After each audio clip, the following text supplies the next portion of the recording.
Hello, faithful viewers. Welcome to Mr. Who Reviews.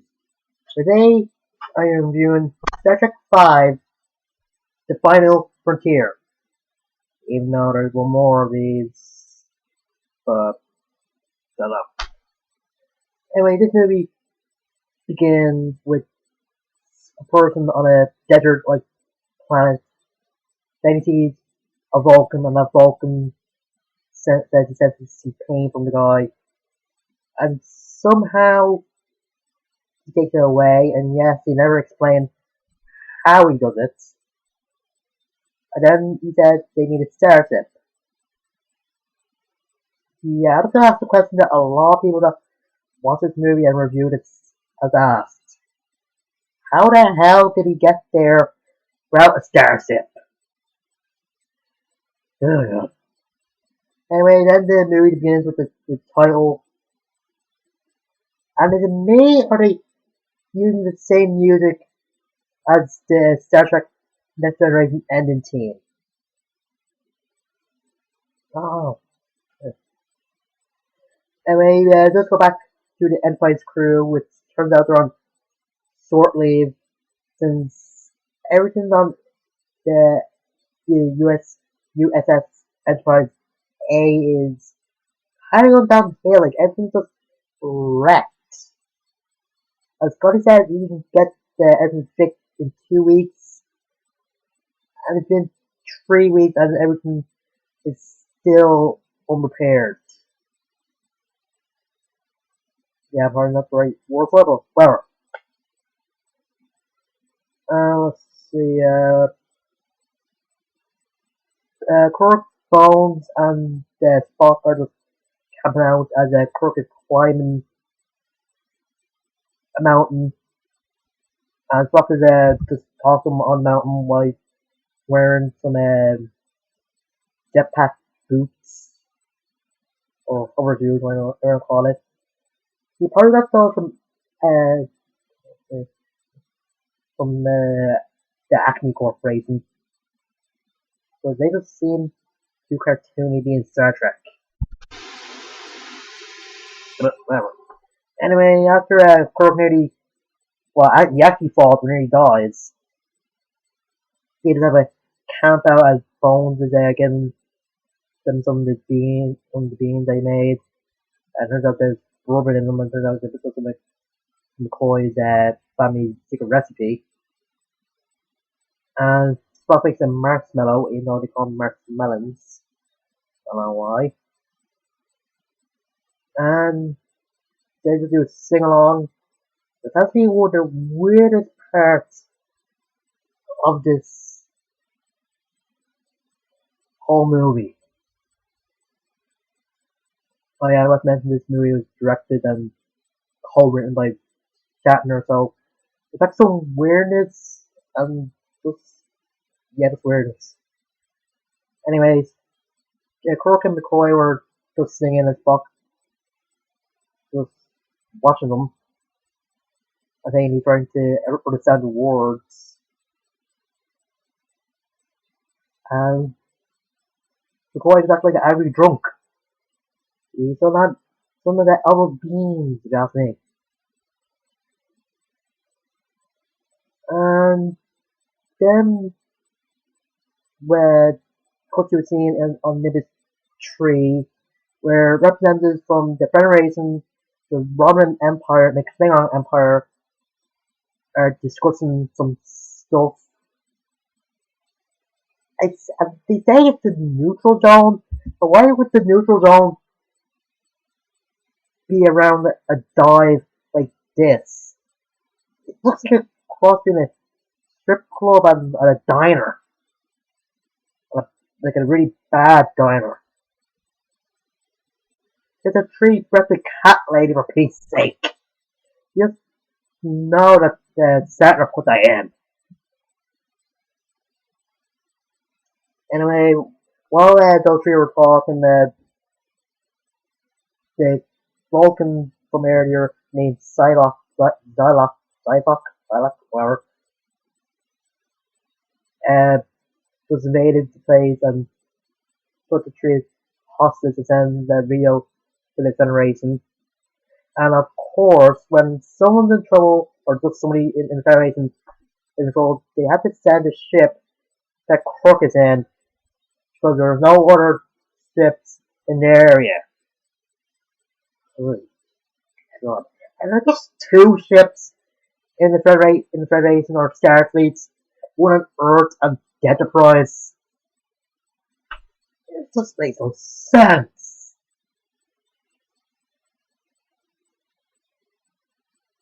Anyway, Crook and that are back on the ship,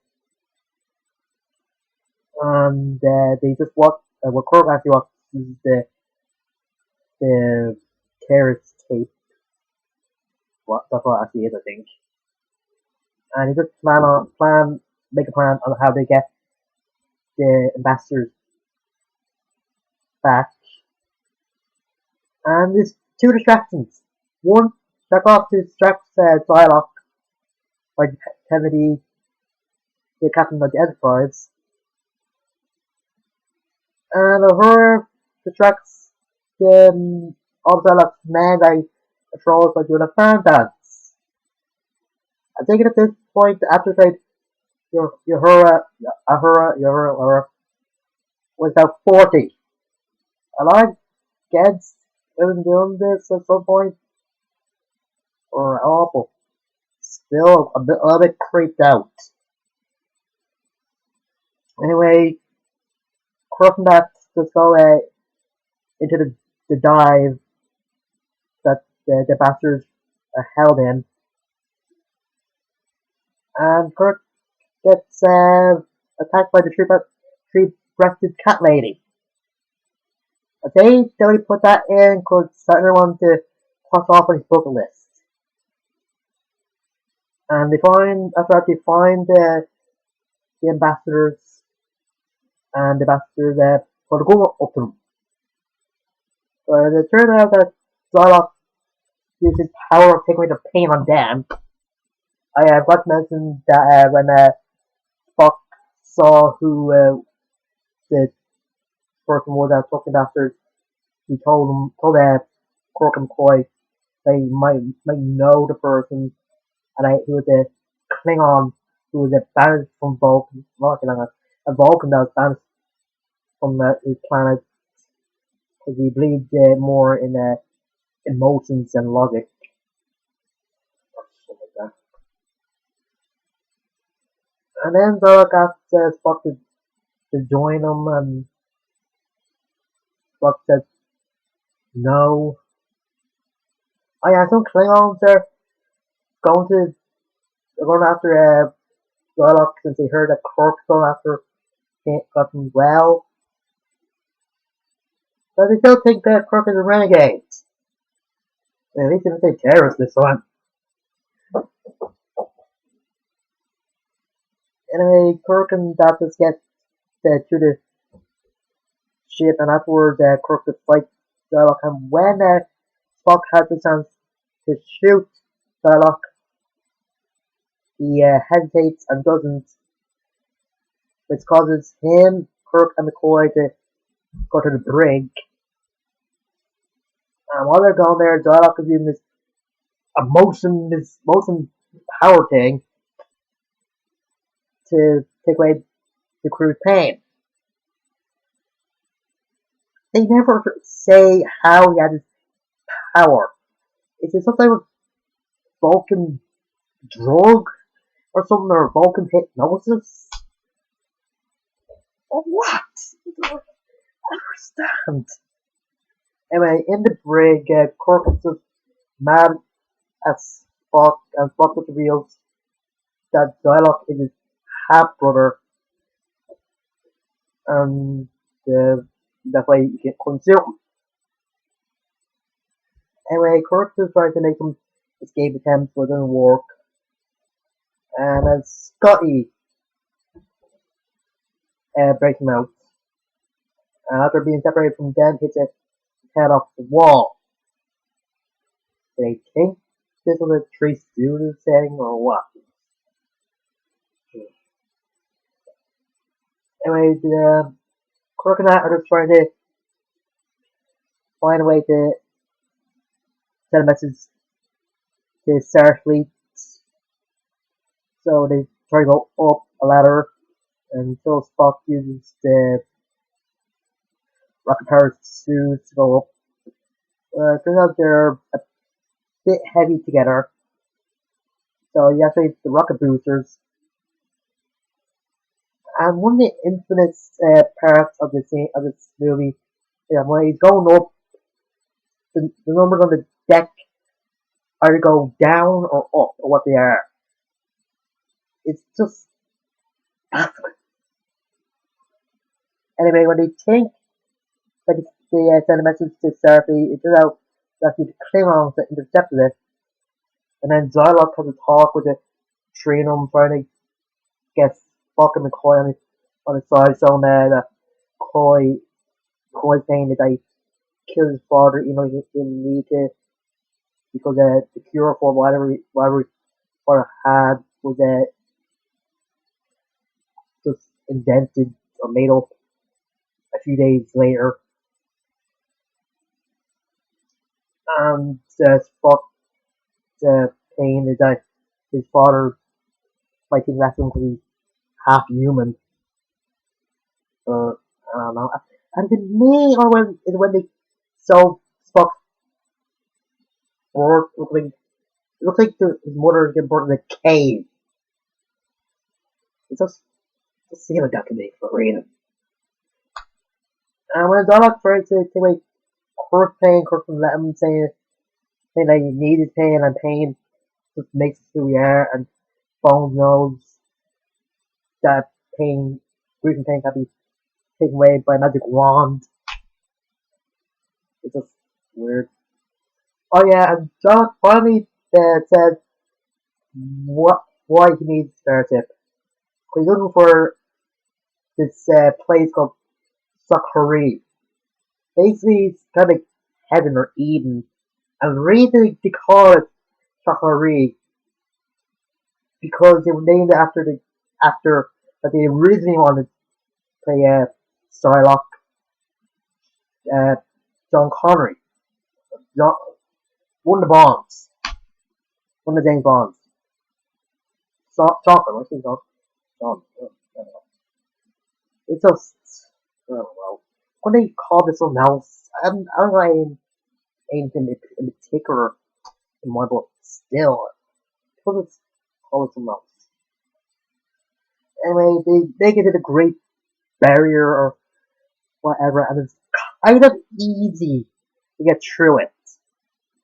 Like, Julie says that it's been said that it was hard to get through it.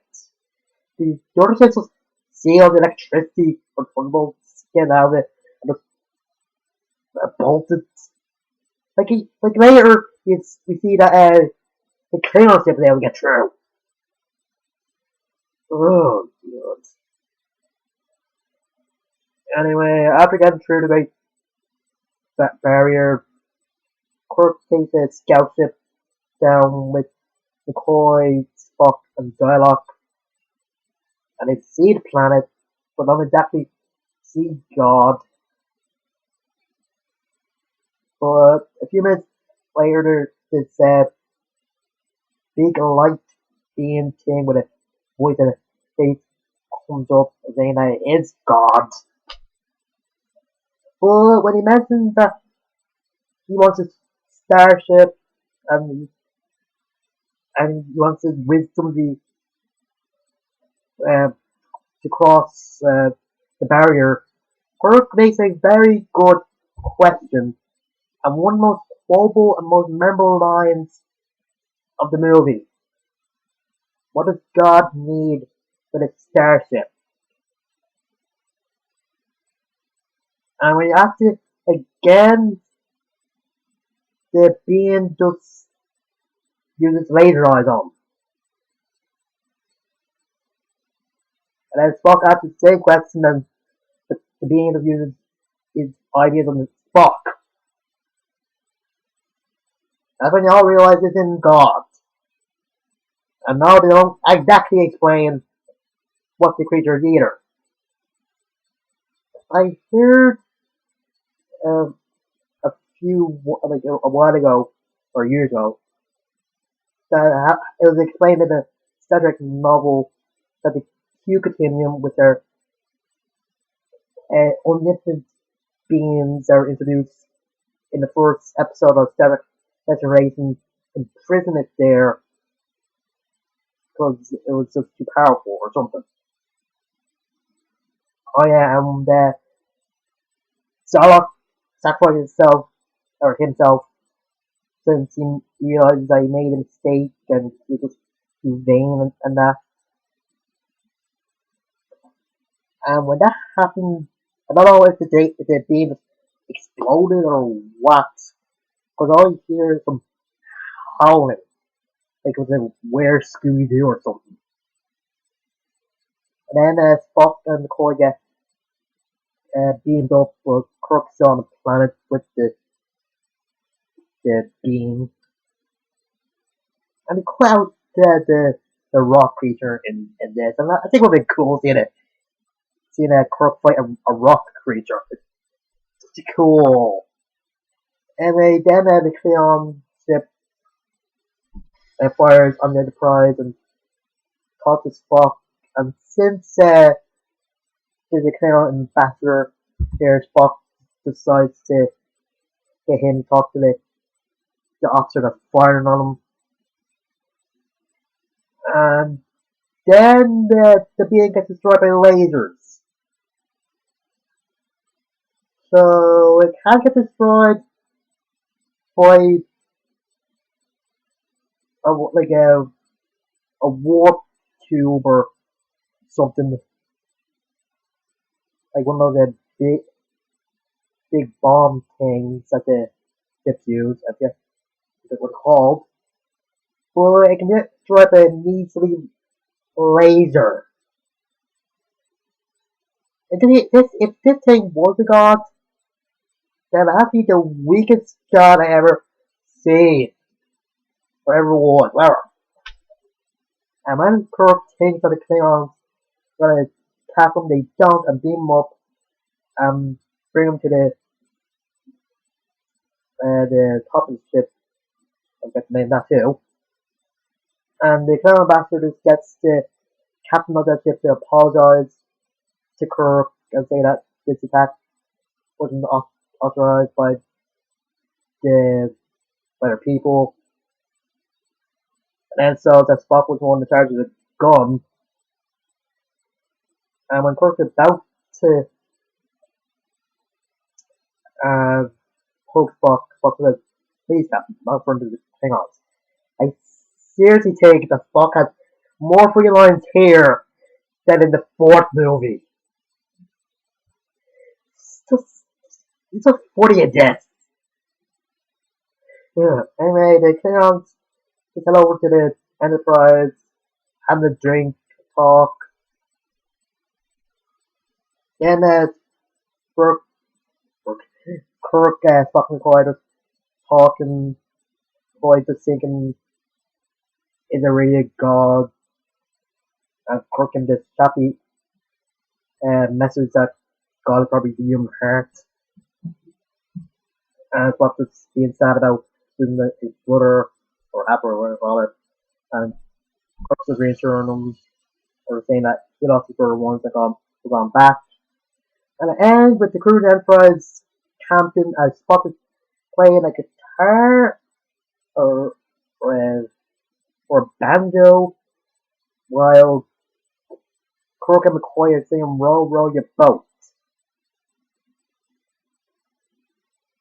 Some people say this is kind of a bad movie, and I see that, but there are some good things. But there's more action here than in the previous one. And like I said, Spock is way funnier in this than the last one. And again, they never explain how the hell Zolak was able to take away the people's pain, or able even show their pain. Like the times when he was taking away or shown McCoy or Spock's pain, they weren't the only ones that they would see it. Kirk that Spock will be able to see Koi's pain, and vice versa, they will see Spock's pain. It just, just seems illogical, and that's saying something for Star Trek. And I think that Star Trek and religion don't really fit that well. I think the only series that actually did it well is Deep Space Nine. Well, that's just saying something. It's not really getting global that, but whatever. Anyway, I give this 5 out of 10. And like I said, next week is the last of the Star Trek movies based around the original series.